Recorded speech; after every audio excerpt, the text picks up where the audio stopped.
હવે લેવા પટેલ સમાજનું નેતૃત્વ ગોપાલ ઇટાલિયા કરશે કે જયેશ રાદડિયા? આવો સવાલ થઈ રહ્યો છે રાજકોટમાં અમિત શાહના કાર્યક્રમના કારણે. રાજકોટમાં જયેશ રાદડિયાએ અમિત શાહને બોલાવી ફરી એકવાર પોતાનો ઝંડો ઊંચો કર્યો હોય અને ભાજપે જયેશ રાદડિયાને ખભે ઉચકીને ફરી એકવાર સૌરાષ્ટ્રમાં પટેલ પોલિટિક્સની શરૂઆત કરી હોય તેવો ઘાટ આજે જોવા મળ્યો છે. વળી આ તમામ બાબતોમાં આજે આપણે ખોડલધામના નરેશ પટેલ અને ગોપાલ ઇટાલિયાની પણ વાત કરીશું અને સમજીશું કે સૌરાષ્ટ્રના રાજકારણમાં કેવી રાજકીય રેસ અને પાસા પલટવાની શરૂઆત થઈ ગઈ છે તેના વિશે. નમસ્કાર, હું છું તુષાર બસિયા. આપ જોઈ રહ્યા છો સ્વમાન. આજે ગુજરાતમાં લેવા પટેલ સમાજ અને ભાજપના રાજકારણને સમજવા માટે જરૂરી બે દ્રશ્યો જોવા મળ્યા હતા. એક તરફ ગોપાલ ઇટાલિયા, નરેશ પટેલ અને ભાજપના ધારાસભ્યો ખોડલધામના કાર્યક્રમમાં સાથે હતા, તો બીજી તરફ જયેશ રાદડિયા અમિત શાહ સાથે જનમેદની સંબોધી રહ્યા હતા અને આ તસવીરો બયાન કરે છે સૌરાષ્ટ્રના રાજકારણના ભવિષ્યને લઈને કેટલીક વાતો.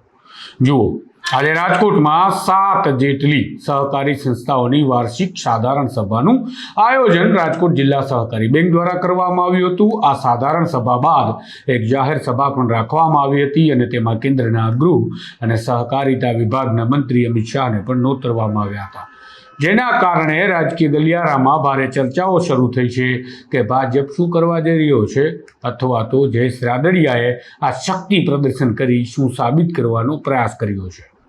તો આવો વિગતે વિશ્લેષણ કરીએ કે અમારી અને અમારા સૂત્રોની માહિતી શું કહી રહી છે.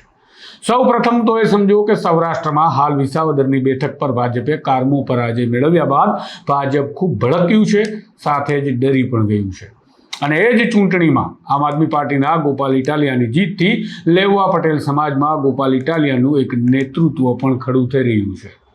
આ તકે ભાજપને પણ આ ડેમેજ કંટ્રોલ કરવા માટે સારી એવી કસરત કરવી પડી રહી છે અને ભાજપ પણ સૌરાષ્ટ્રના લેવા પટેલો પર પ્રભુત્વ માટે સ્વાભાવિક રીતે પ્રયાસો કરવા લાગે તેમ પ્રયાસો કરતું જણાઈ પણ રહ્યું છે. એવામાં વચ્ચે આવી ગયા દિગ્ગજ ખેડૂત અને પટેલ નેતા વિઠ્ઠલ રાદડિયાના પુત્ર જયેશ રાદડિયા. અને ભાજપને જોતું હતું તેવું જયેશ રાદડિયામાં દેખાઈ પણ ગયું હોય એ રીતે હવે જયેશ રાદડિયાને ખભે ઊંચકી લેવા પટેલ સમાજને રાજી કરવાનું કામ કદાચ ભાજપ કરી રહ્યું હોય તેવું પણ લાગે છે. અને આ સ્થિતિમાં જયેશ રાદડિયાની પહેલ છે, સાથે જ ભાજપ અને રાદડિયા બંનેના હાથમાં લાડવા દેખાય છે. કારણ કે તમને યાદ જ હશે, તાજેતરમાં જયેશ રાદડિયા અને ખોડલધામના નરેશ પટેલ વચ્ચે જબરો ખટરાગ ચાલી રહ્યો હતો.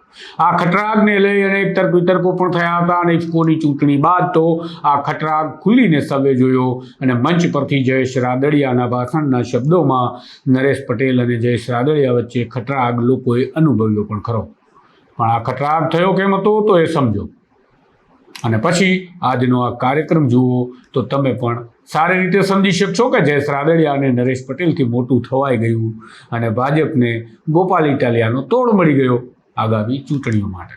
એવું કહેવાય છે કે વિઠ્ઠલભાઈની પ્રતિમાને લઈ કોઈ ખટરાગ થયો હતો નરેશ પટેલ સાથે અને જયેશ રાદડિયાને કારણે જ આ અંતર વધી ગયું છે. પરંતુ આજે એ જ જયેશ રાદડિયાએ સામાન્ય સભાના આયોજનમાં આરડીસી બેંકમાં વિઠ્ઠલભાઈની પ્રતિમા બેંકના સ્થાપક વલ્લભભાઈ પટેલની પાસે અમિત શાહના હસ્તે મુકાવી દીધી. આવું કરી જયેશ રાદડિયા કદાચ પોતાના પ્રતિદ્વંદીઓને બતાવી રહ્યા છે કે જુઓ, બેસાડીને પ્રતિમા અને એ પણ અમિતભાઈના હાથે. અને અમિત શાહને ખુશ કરવા પણ જયેશ રાદડિયાએ સેટઅપ કરી રાખ્યું કે 7 સહકારી ક્ષેત્રની સંસ્થાઓને સાથે વિશાળ જનમેદનીનો કાર્યક્રમ પણ આપી દીધો. હવે સહકારી સંસ્થાઓના સભ્યો, ડિરેક્ટરો, પદાધિકારીઓ બધાની યાદી બનાવો તો તેમાં ઉડીને આંખે વળગે કે પટેલ સમાજના લોકોનું પ્રભુત્વ ખૂબ મોટું છે. અલબત્ત એવું જ કહેવાય કે લગભગ પટેલ સમાજના હાથમાં જ સહકારી સંસ્થાઓ છે. માટે પટેલ સમાજને સાચવવાની જે જરૂર ભાજપને હાલ ગોપાલ ઇટાલિયાને કારણે પડી રહી છે તેમાં ભાજપને જયેશ રાદડિયા સારો ઓપ્શન મળી ગયો. અમિત શાહના ભાષણને જ જુઓ, તેમણે કહ્યું જેમના નિમંત્રણને માન આપીને આવ્યું છું તેવા શ્રીમાન જયેશ રાદડિયાજી, આપણા યુવા ધારાસભ્ય જયેશ રાદડિયા પણ બેંકને મજબૂત કરવાનું કામ કરી રહ્યા છે. વલ્લભભાઈ અને વિઠ્ઠલભાઈની પરંપરા જયેશ રાદડિયાએ આજે પણ ચાલુ રાખી છે. 2021માં અમરેલીથી શરૂઆત થઈ અને હવે જયેશ રાદડિયાએ રાજકોટમાં સહકારી સાધારણ સભા કરી રાજકોટના સહકારી માળખાને સુદૃઢ બનાવવાનું કામ કર્યું છે.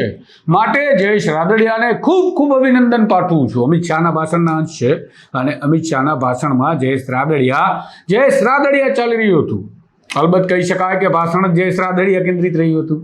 આમ અમિત શાહના ભાષણ પરથી જ સમજી શકાય છે કે આગામી ચૂંટણીમાં ભાજપ જયેશ રાદડિયાને લેવા પટેલોના મત આકર્ષવા ખભે બેસાડી ફરે તો ના નહીં. આ બધી બાબતોને કારણે રાજકીય વિશ્લેષણનો નિષ્કર્ષ મળે છે કે બની શકે કે જયેશ રાદડિયાનો જિલ્લા બેંકનો આ કાર્યક્રમ અને અમિત શાહની હાજરી સાથે જ વિઠ્ઠલભાઈની પ્રતિમાનું અનાવરણ બધું જ રાજકીય શક્તિ પ્રદર્શન હોઈ શકે. તો બીજી તરફ આ કાર્યક્રમ સમયે જ ખોડલધામનો પણ કાર્યક્રમ હતો. તેમાં ગોપાલ ઇટાલિયા, નરેશ પટેલ સાથે હતા. ઉપરાંત ભાજપના ધારાસભ્ય રમેશ ટીલાળા સહિત કેટલાય ભાજપના નેતા હતા. ભાજપના યુવા પાંખના પ્રમુખ પણ હાજર હતા. અને જ્યારે ચર્ચાઓ હોય કે નરેશ પટેલ અને જયેશ રાદડિયા વચ્ચે ખટરાગ છે ત્યારે તો ચોક્કસ આ તસવીર પણ ચર્ચાઓ ઊભી કરે છે. ગોપાલ ઇટાલિયા ભાજપને વિસાવદરમાં પરાસ્ત કર્યા બાદ આમ આદમી પાર્ટીના પોસ્ટર બોય બન્યા, પણ જ્યારે તેઓ આમ આદમી પાર્ટીમાં ન હતા ત્યારે તેઓ ધાર્મિક રીતિરિવાજ, કથા અને ભગવાનના મંદિરો મામલે ખુલીને બોલતા હતા અને વિરોધ પણ કરતા હતા. પરંતુ હવે તેઓ ખોડલધામ જ નહીં, લગભગ દરેક મંદિરમાં માથા ટેકવતા થયા છે. એ વાત આખી અલગ છે.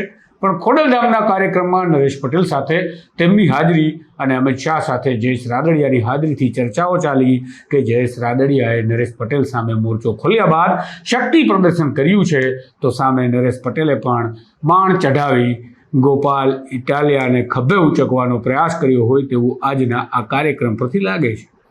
આમાં બધું જુઓ તો ભાજપને જેમ જયેશ રાદડિયામાં ગોપાલ ઇટાલિયાની રાજકીય દવા દેખાય છે, તેમ નરેશ પટેલને પણ બની શકે ગોપાલ ઇટાલિયામાં કોઈ દવા દેખાય હોય. આ ચર્ચાઓ એટલા માટે પણ થઈ રહી છે કારણ કે સૌરાષ્ટ્રનો વિસ્તાર પટેલ પોલિટિક્સ લાંબા સમય સુધી જોઈ ચૂક્યો છે અને તેના પરિણામો પણ તેને ભોગવ્યા છે. વર્ષ 80થી 90ના દાયકાની ઘટના બાદથી આ સજ્જડ રાજકારણ સૌરાષ્ટ્રમાં સમાજના નામે ચાલ્યું. તેમાં આજે પણ રાજકીય પાર્ટીઓ અને સામાજિક આગેવાનોનો ભરપૂર ઇન્ટરેસ્ટ હોય તેવું પણ અમને લાગે છે. પણ અહીંયા એ સવાલ છે કે જયેશ રાદડિયાએ અમિત શાહને પોતાના કાર્યક્રમમાં લાવી શક્તિ પ્રદર્શન કરવામાં સફળતા મેળવી તો લીધી છે, પરંતુ શું વિઠ્ઠલ રાદડિયા પર ભાજપ જે આશા રાખતું હતું તે આશા જયેશ રાદડિયા પર રાખી શકે ખરા? કે પછી ગોપાલ ઇટાલિયાનું લેવા પટેલ સમાજ પર નરેશ પટેલ પ્રભુત્વ વધારી ચૂંટણીઓ સમયે તેનો ભરપૂર ઉપયોગ કરી કિંગ મેકર બનવાનો વધુ એક પ્રયાસ કરશે? જોઈએ હવે શું થાય છે. આ બધું તો ભવિષ્યના ગર્તમાં છે. આ વિશ્લેષણની વાત હતી. તમને કેવો લાગ્યો અહેવાલ? વિડીયો સારો લાગ્યો હોય તો બીજા મિત્રોને ફોરવર્ડ કરજો અને આપના અભિપ્રાયો કમેન્ટ બોક્સથી જરૂરથી જણાવજો. નમસ્કાર.